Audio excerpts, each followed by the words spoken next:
تجارت پہ گئے تو حضرت ختیجہ سے جب نکاح ہوا تو حضرت ختیجہ کا مال لے کر تجارت پہ گئے تو پورے راستے بادل نے سایہ کیا۔ آگے جب گئے تو ایک ہی رہبر تھا کوئی وہاں پہ، راہب تھا کوئی کسی اس کا دربار کا، اسی نے سارا سامان خرید لیا، نفع بھی خوب ہوا اور اسی طرح واپس آ گئے اسی بادل کی سائے میں۔ تو منشی یا ملازم جو تھا ان کو بتایا کہ حضرت ختیجہ کو بھی ہمارے یہ جو صاحب ہیں ان کے سایہ رہا ہے بادل کا سارے راستے آتے جاتے۔ تب وہ پہچان گئی، تب انہوں نے نکاح کا پیغام دیا۔ ایک دفعہ آپ کی آنکھیں خراب ہو گئیں تو آپ کے چچا ایک راہب کے پاس لے گئے، مدینہ سے باہر تھے۔ تو جب راہب گھر سے باہر آیا تو دیکھا یہ بچہ، انہوں نے کہا یہ تو خود نبی ہے۔ راہب نے کہا اپنا لعاب نکالو اور اپنی آنکھوں پہ لگاؤ، ٹھیک ہو جاؤ گے۔ حضرت ابو بکر فرماتے ہیں کہ میں سنت کے مطابق عمل کروں تو میرا اپنے خلافت کے دور میں فرماتے ہیں تو میرا حکم ماننا، میری اطاعت کرنا، ورنہ نہ ماننا۔ یہ خلیفہ ہیں وقت کے اور عشرہ مبشرہ میں بھی شامل ہیں۔ اور جو بغیر ثبوت کے، بغیر دلیل کے، نہ قرآن مجید میں نہ حدیث شریف میں، صرف سنی سنائی باتیں، کوئی کسی امام سے جڑی ہوئی ہے اور کوئی کسی بزرگ سے جڑی ہوئی ہے، اپنے انداز سے کیے جا رہے ہیں۔ 70 سال ہو گئی عمر، ہر چیز کا پتہ ہے، نہیں پتہ تو صرف اسلام کا نہیں پتہ۔ سورہ اخلاص کے آخری آیت پہلے حصے میں نے پڑھی ہے، اس آیت میں ہے اس کا کوئی ہمسر نہیں، یعنی اس جیسا وہ فرما رہا ہے، اللہ تعالیٰ فرما رہا ہے اس جیسا کوئی نہیں۔ تو کوئی صحابی، کوئی ولی، کوئی امام، کوئی بزرگ یا کوئی تابعی، پہنچی ہوئی سرکار بھی کوئی ہو تو میرے نبی علیہ السلام کے سامنے اونچی آواز میں بات نہیں پسند کرتے اللہ تعالیٰ۔ تو آپ یہ بتاؤ کہ نافرمانی کیسے برداشت کریں گے؟ اور صبح سے شام تک اور بڑے دھڑلے سے کہتے ہیں جی امام نے کہا ہے۔ بھائی امام نے خود نہیں پتا، امام نے کہیں بھی نہیں کہا کہ تم نافرمانی کرو۔ امام ابو حنیفہ کو لے لو، امام شافعی کو لے لو، امام ترمذی کو لے لو، امام ابو داؤد کو لے لو، کسی امام کو اٹھا، کسی نے یہ نہیں کہا کہ تم شریعت کے خلاف کرو۔ یہ سوچیں، جو قرآن و حدیث میں نہیں ہے، یعنی ثابت ہی نہیں ہے، جس کو ہم نیکی سمجھ کے کر رہے ہیں، کیسے پورا کریں گے آپ اس کو؟ یہ چند گزارشات ہیں جو میں نے اکٹھی کی ہیں۔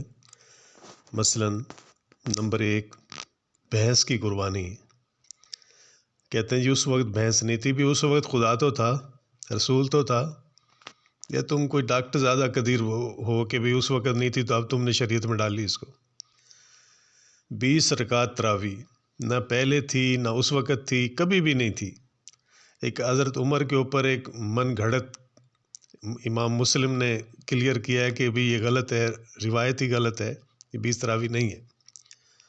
نماز کی نیت کی جاتی ہے دماغ سے، زبان سے نہیں کی جاتی۔ سورہ فاتحہ نہ پڑھنا۔ قرآن والی قرأت والی نماز میں جو آیت ہے قرآن پڑھا جائے تو سنو، وہ کافر شور کر رہے تھے اس لیے آیت نازل ہوئی۔ کافر کہتے تھے لا تسمعوا والغوا، یعنی نہ سنو تم شور کرو، تو اس لیے آیت نازل ہوئی تھی۔ جب نبی علیہ السلام نے فرما دیا تو پھر کسی نے روکا تو آپ کو کس چیز نے روکا؟ جب نبی علیہ السلام نے کہہ دیا بھی یہ پڑھو سورت، اس کے بغیر نماز نہیں ہے۔ 3 دفعہ، نمبر 6، 3 دفعہ غصہ میں طلاق دے دو، طلاق ہو گئی جی، اب جی اس کا حلالہ کرواؤ جا کے، غلط بات ہے۔ اسی طرح عاشق، عشق، یہ لفظ شریعت میں نہیں ہے، اپنے گھر کے لیے کوئی استعمال کر سکتا ہے؟ جو نبی علیہ السلام کے لیے ہم صبح شام استعمال کرتے ہیں۔ اسی طرح نمبر 8، فرض نماز کے بعد دعا مانگنا۔ نبی علیہ السلام مسنون دعائیں پڑھتے تھے اور چلے جاتے تھے فرض نماز کے بعد۔ اب ان سے پوچھو بھئی تم آیت الکرسی یا 33 دفعہ سبحان اللہ ہمیں پڑھنے دو، یہ فوراً دعا شروع کر دیتے ہیں۔ جو سنت طریقہ ہے، جو مسنون طریقہ، اسے چھوڑ دیتے ہیں۔ پتہ نہیں کیا ضد ہے۔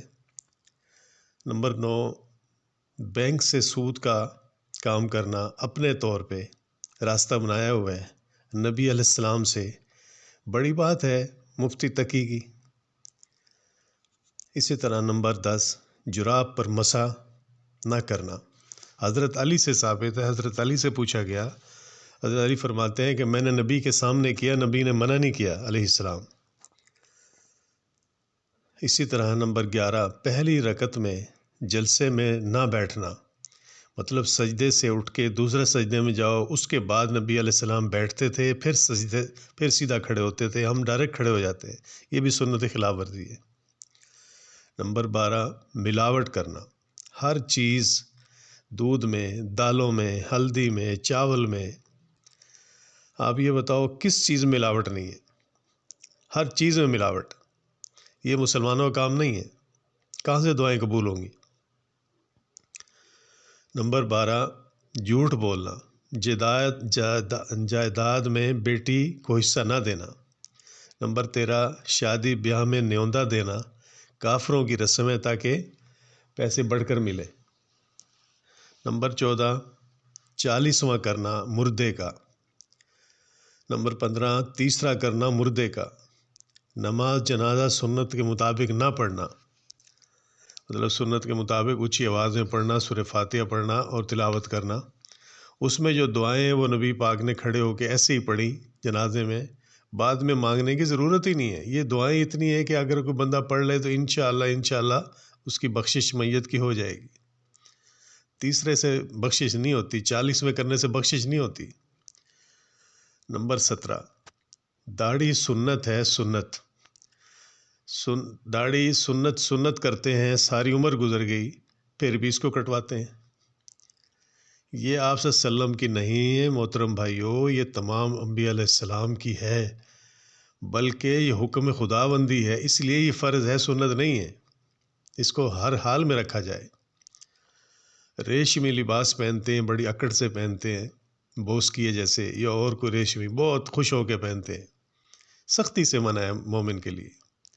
زنا عام ہے، زنا کرنا ماں باپ بھی اور بھائی بھی اچھا سمجھتے ہیں، نکاح کو برا سمجھتے ہیں۔ نمبر 20، نبی علیہ السلام کو فوت ہونے کا یقین نہ کرنا۔ قرآن مجید میں کئی مرتبہ ہے، ہر ذی کو موت کا ذائقہ چکھنا ہے۔ پھر فرمایا آپ بھی انتظار کرو، یہ بھی انتظار کریں موت کا۔ اس کے باوجود پھر آپ کہتے ہو کہ نہیں جی وہ پردہ کر کے، یہ 10 آیتیں ہیں ہمارے پاس قرآن، جو ان کو کہاں لے کے جاؤ گے آپ؟ نمبر 11، عالم الغیب، اللہ فرماتے ہیں میں جانتا ہوں، اور یہ کہتے ہیں نہیں نبی جانتے ہیں۔ اب ان آیتوں کو قرآن میں سے نکال کے آپ کہاں لے کے جاؤ گے؟ یہ کسی تو دیوبندی، کسی اہل حدیث، کسی بریلوی، اس نے تو نہیں لکھی نا بھائی، یہ تو قرآن اللہ کی طرف سے ہے، تو اس کو کیسے آپ ہٹاؤ گے؟ نمبر 22، بغیر دندہ جانور کی قربانی کرنا، بھلے اس کے عیب کے ساتھ ہی ہو، کان کٹا ہو، کانا ہو، لنگڑا ہو، آپ لوگ کر دیتے ہیں، یہ غلط ہے۔ یہ رکشے کے ساتھ جوتا باندھا ہوا ہے، نظر نہ لگے، اگر یہی ہمارا ایمان ہے تو پھر ہمارے ایمان کا فائدہ ہی کوئی نہیں ہے۔ نیا گھر بنایا ہے، نمبر 24، نیا گھر بنایا ہے، چھت پر کالی ہنڈی رکھ دی تاکہ نظر نہ لگے، استغفر اللہ۔ اب آپ مجھے بتائیں اگر چھت پہ ہنڈی نے ہی کام کرنا ہے تو خدا کیا کر رہا ہے؟ وہ بھائی آیت الکرسی پڑھی جاتی ہے، درود شریف پڑھا جاتا ہے، اللہ حفاظت فرمائے گا۔ جب آپ مومن ہیں تو اللہ حفاظت فرمائے گا اس کی، کیوں نہیں فرمائے گا؟ کیا بچوں والی حرکتیں ہیں؟ یہ کوئی دین اسلام کا کوئی اللہ پہ بھروسہ نہیں ہے آپ لوگوں کو؟ قبر میں کیا لے کے جاؤ گے؟ ہنڈی لے کے جاؤ گے، جوتی لے کے جاؤ گے؟